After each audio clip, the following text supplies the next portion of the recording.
Guys, sa gitna ng sakit at pagpapakumbaba, minsan ang tadhana'y naghahanda ng isang tagpong hindi natin inaasahan. Matapos ang masakit na eksena sa mall, kung saan nakita ni Victoria ang kanyang pamilyang nabuo na sa piling ng iba, akala natin ay wala ng pag-asang kanyang araw. Pero sa loob ng banyo, isang mukha mula sa nakaraan ang muling lumitaw. Si Zara, ang pinsan ni Guillermo. Sa part 41, ang dati hindi magkasundong landas ay magiging tulay para sa isang hindi inaasahang koneksyon. Hindi lang si Zara ang muling lalapit kundi pati na rin ang matandang lolo Santiago na sa kabila ng kanilang madilim na nakaraan ay nagpakita ng pagsisisi at pagmamahal sa apo niyang si Baby Jewel Leticia. Ang tanong, ang pagtanggap ba ni Victoria sa kanila ay silang muling pagbubukas ng pinto sa Shanda Robles o isa lamang itong paraan para unti-unting mahanap ang kapayapaan na matagal na nang inasam. Napakasela ng sitwasyon. Handa na ba si Victoria na patawarin ang nakaraan at tanggapin ng mga taong minsang naging bahagi ng kanyang pagdurusa? Tara, alamin natin. Victoria POV. Matiwasay kaming nakalipat sa kabilang restaurant. Pinili ko talaga ang isang fine dining restaurant na may VIP room sa takot na baka makita ko ulit sila Guillermo at ang kambal. Ayaw kong sirain ang mood ko. Kasama ko ang mga anak ko at ayaw kong umiyak sa harapan nila. Kung bakit ba naman kasi kahirap pa rin nilang kalimutan hanggang ngayon, nasasaktan pa rin ako sa isiping hindi ko na sila makakasama. Senyorita, ayos ka lang ba? Nakangiting tanong ni Manang sa akin. Kasalukuyan naming hinihintay na ma-serve sa amin ng mga pagkain. Kaagad din naman akong tumango. Oo naman po, ayos lang po ako. Nakangiting sagot ko sabay tayo. Gagamit lang po ako ng banyo. Pitpit ang bag, naglakad ako patungo sa banyo. Pagkapasok sa loob, hinayaan ko na ang luha na dumaloy sa aking mga mata. Sabi ko kanina, hindi na muna ako iiyak mamaya na lang pag-uwi ka sa hotel. Pero hindi ko pala kaya. Gusto ko nang ilabas na muna ang sama ng loob na nararamdaman ko ngayon dahil masyado nang masikip sa dibdib. Para kahit papano, maibsan man lang ng kahit na konti ang nararamdaman ng puso ko. Tahimik akong lumuluha nang maramdaman ko na may pumasok dito sa loob ng banyo. Patay mali siya lang ako at pilit na iniignora ang kahit na sino.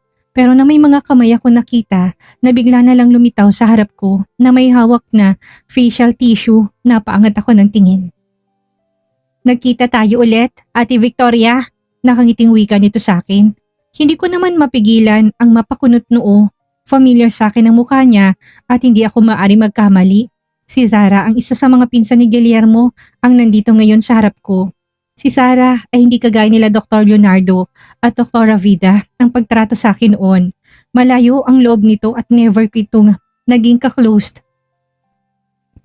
Sa naalala ko, kaibigan nitong pangalang Erica na naghahabol din kay Guillermo noon. Small world.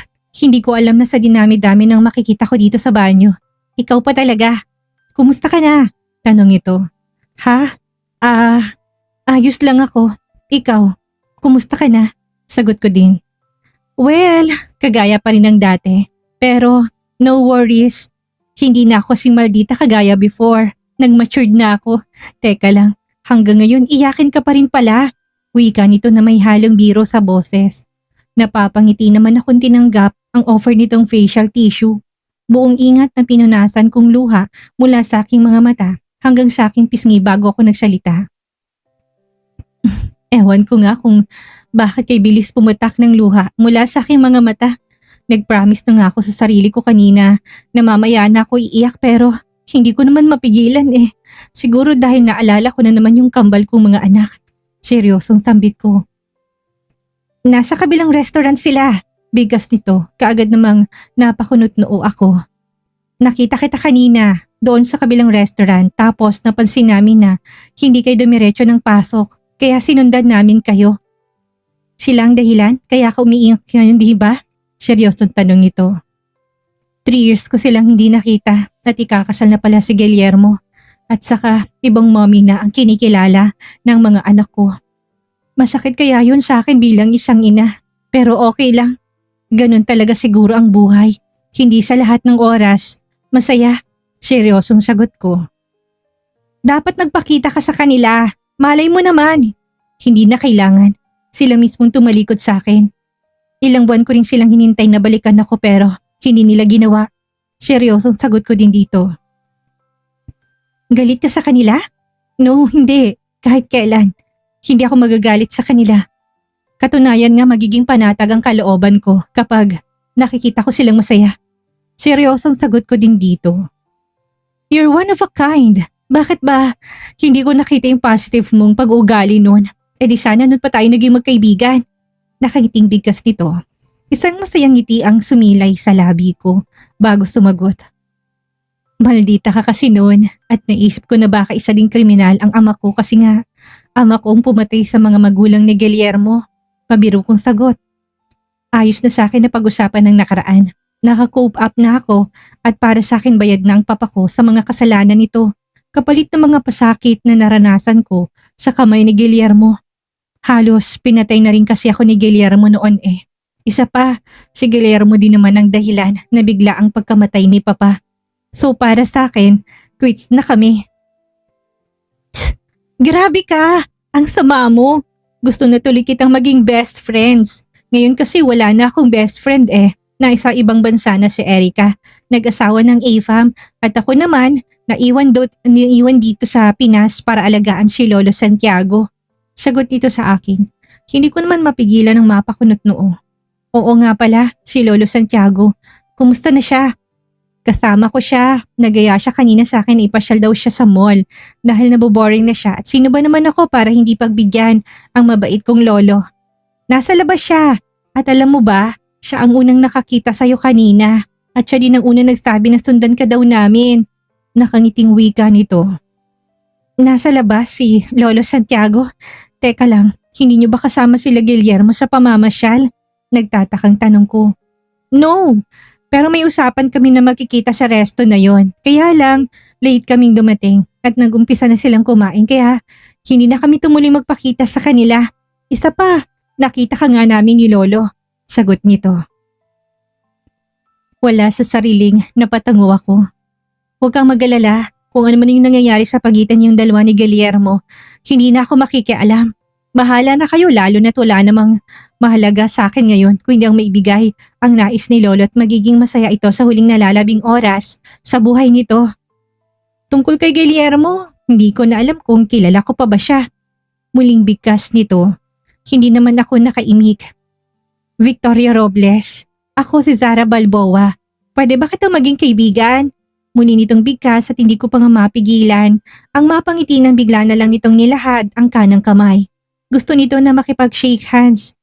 Hay, hindi ko alam na may ganitong klaseng pag-uugali din pala itong si Zara. Don't get me wrong, gusto ko lang gawing formal ang pakikipagkaibigan sa'yo. Kung ayaw mo naman, di wag. Bigkas nito takmang babawiin ng kamay nang mabilis ko yung hawakan. Tsk, ang bilis mo namang magtampo. Kung sincere ka talaga na maging friends ako, dapat mataas ang pasensya mo.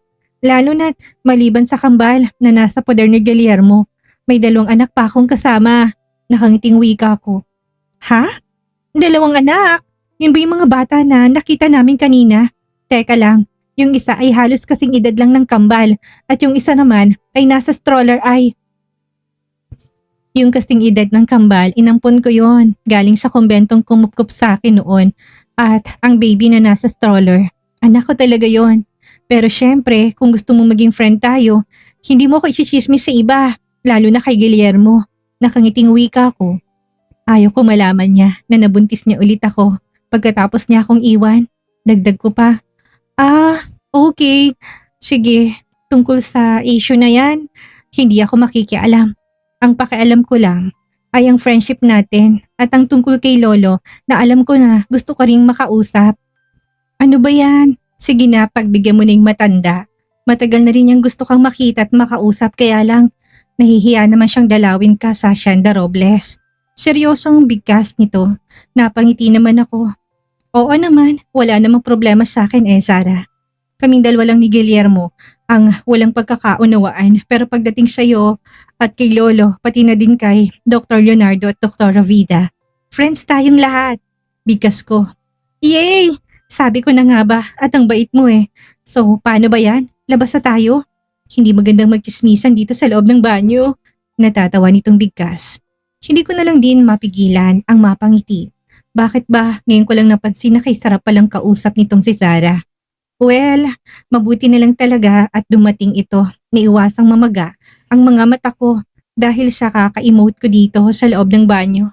Dinala ako ni Sarah sa mesa kung saan natatanaw ko nga si Lolo at may kasama itong isa pang medyo may edad ng babae. Kung hindi ako maaaring magkamali, baka personal na nag-aalaga sa matanda. Nang makita ko ni Lolo na kasama ni Sarah, napansin ko ang kislap ng tuwa sa mga mata nito at ang pagsilay ng ngiti sa labi nito. Victoria, iha. Lola Santiago, kumusta po kayo? Nakangiting wika ko sabay hawak sa kamay nito at dinampiyon sa noo ko. Bilang paggalang, nagmano ako sa kanya. Well, medyo awkward kasi never ko naging ka-close itong matanda noon. After ako nitong halos patayin sa latigo noon, lumayo na talaga ang loob ko dito. At halos hindi ko na kayang makipagtitigan sa mga mata nito. Mas lalong tumanda si Lolo Santiago. Hindi na rin pala to nakagraduate sa pag-upo sa wheelchair. Ayos lang. Masayang-masaya ako na makita ka ulit, Victoria. Nakangiti nitong wika habang napapansin ko biglang pamumula ng mga mata nito. Lolo, bawal umiyak. Nag-promise po kayo sa akin kanina na hindi kayo iiyak sa harap ni Ate Victoria. Paalala naman ni Zara. Just kang bata ka. Sino ba nagsabi na iiyak ako? Hindi naman Ani naman ni Lolo sabay pa simpleng nagpahid ng luha sa mga mata. Nagkatawanan tuloy kaming lahat. Kumustahan lang naman ang naganap sa amin. Walang espesyal na usapan hanggang sa naalala ko na hinihintay pala ako ng mga anak ko at nilang manang sa VIP room. Alam kong gusto niyo pa po ni Lolo na makausap kaya naman nagpasya na akong yayain sila sa VIP room para sabay-sabay na kaming kumain. Isa itong mini reunion at kahit nakapamilya ng mga ito ni Guillermo, wala naman ako masamang intensyon sa pakikipag-usap ko sa kanila. After this, baka magkanya-kanya na rin naman kami ng landas. At least, ano-ano pa man ang mangyari, nabigyan kong gusto ng matanda. Yun ay ang makausap ako at maipakilala ko din dito, ang isa pa nitong apo na si Jewel Leticia. Siguro naman, mapapakiusapan ko si Lolo Samuel na wag nang magkwento kay Guillermo tungkol sa pagkikita namin, lalong-lalo na tungkol sa batang si Baby Leticia. Sino ang mga cute na bata na yan? Bulalas ni Don Samuel pagkakita nito kay Jewel Leticia na ngayon na nakaupo na sa child seat nito sa loob ng VIP room. Niyaya ko silang sumabay na sa pagkain at dahil naka-order na rin pala sila ng mga pagkain sa labas ay sinabi na lang namin na ihatid na lang din dito sa VIP room. Pagkapasok dito sa loob, si Baby Jewel talagang una nitong napansin. Bunso nga po niyo po siya, Lolo. Ani naman ni Zara. Napansin ko naman ng bigla ang pamumula ng mga mata ni Lolo Santiago. Ilang segundo rin itong nakapatitig kay Jewel bago maluhalo ang nagsalita. Apo ko, mahal pa rin pala ako ng Diyos dahil binigyan niya pa ako ng chance na makita ang isa ko pang apo. Naluluhan ng wika ng matanda. Katahimikan ang namayani sa buong paligid. Lahat ng mga mata namin ay nakatutok sa matanda na noon ay alam namin na pigil ang maiyak. Pwede ko ba siyang kargahin? Wika nito at kaagad din naman akong tumango. Baby Jewel, meet your Lola Santiago. Come, say hello to your lolo. Wika ko naman. Ako na din mismong nagali sa anak ko sa child's chair kung saan ito nakaupo. Binuhat ko at nilapag ito sa kandungan ni Lolo Santiago. Say hello to Lolo, Baby Jewel. Nakangiting wika ko kaya si Baby Jewel magsambit ng basic na pananalita. Like mommy, yaya, tita at kung ano-ano pa. Lolo! Ani Baby Jewel na hindi niya tambigilan ni Lolo Samuel ang sarili at kusa nang pumatak ang luha sa mga mata nito.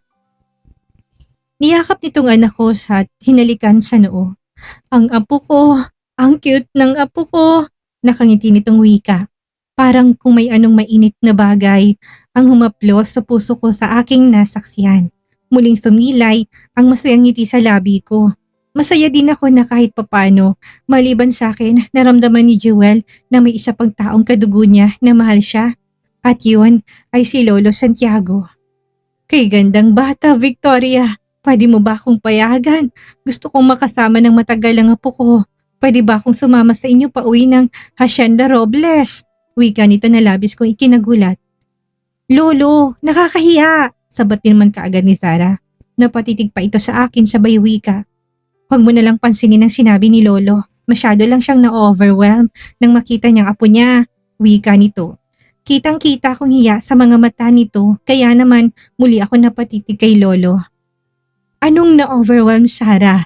Hindi ko alam kung hanggang kailan na lang ako magtatagal dito sa mundo. Gusto ko lang naman na maging masaya, lalo na ngayon na hindi ko na maintindihan ang pinsan mo. Hindi ko naman mapigilan ang mapatitig kay Sarah.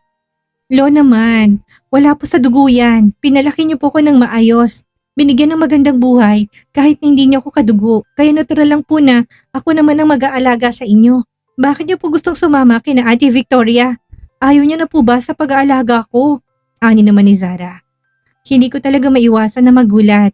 Kung ganun, kagaya din pala itong si Zara, nila Dr. Vida at Dr. Leonardo. Ampun din pala ito. Hindi ko na inisip yan. Pantay ang pagtingin ko sa inyong lahat. Maaaring kay Guillermo ko ibinigay ang majority ng yaman ko. Pero nasaan siya ngayon? Minsan niya na lang ako kung dalawin.